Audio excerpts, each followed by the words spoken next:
Hey there. My topic that I had to do my teach a topic on is diversity in language development.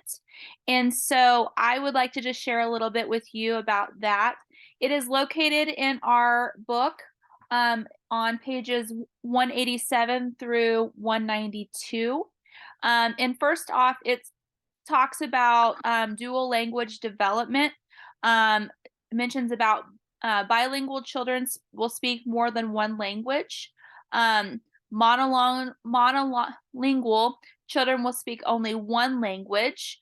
And it also mentioned about how if there is a bilingual child, they might have a stronger vocab if they spend a majority of their time with one parent or person that speaks the same language as them. The book had a example of a child that maybe is around their parent that speaks Chinese, and if they are with that parent more, then they will end up speaking Chinese more. Research on the brain and bilingualism have shown that people who learn two languages before 5 years of age process both languages in the same way as those who learn only one language and use the same parts of their brain, usually in the left hemisphere. So that's about it for the dual language development.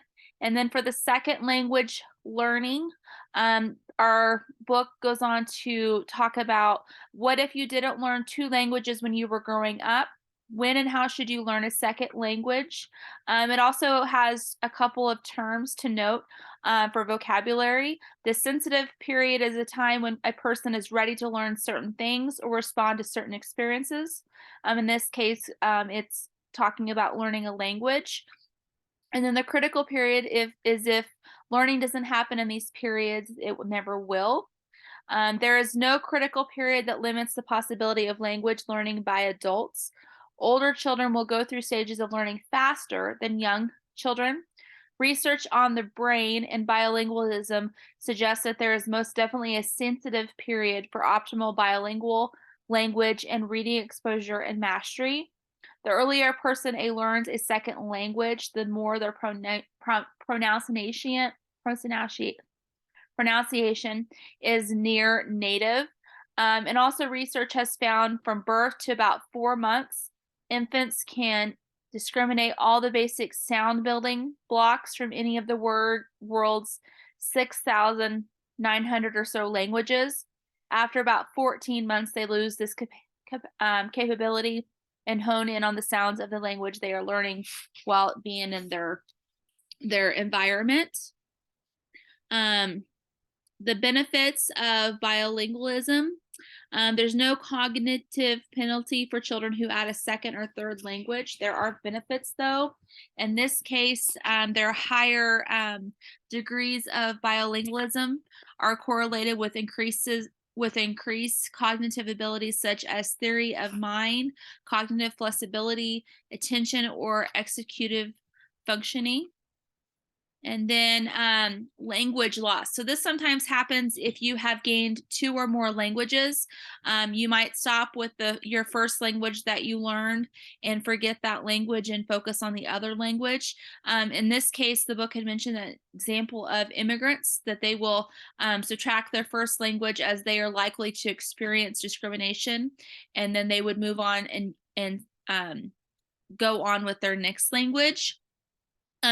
This could also be like if you are, I could also see this like if you are in a native, if you are like in another country like Africa, or if you are in China and you're trying to learn the language, um, your English could be affected by that as well. In this part of the book, there was a couple of terms for vocabulary to note. Heritage language is language spoken in the student's home or by members of the family. And then balanced bilingualism is adding a second language capability without losing your heritage language.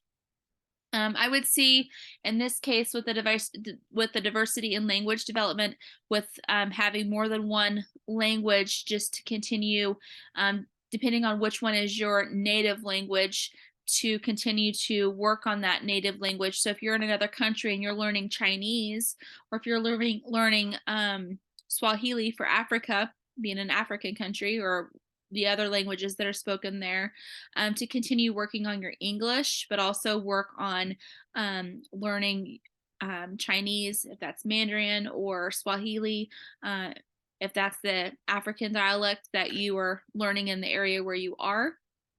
Um, and that is all for my teacher topic. Thanks so much, and I look forward to hearing your other topics.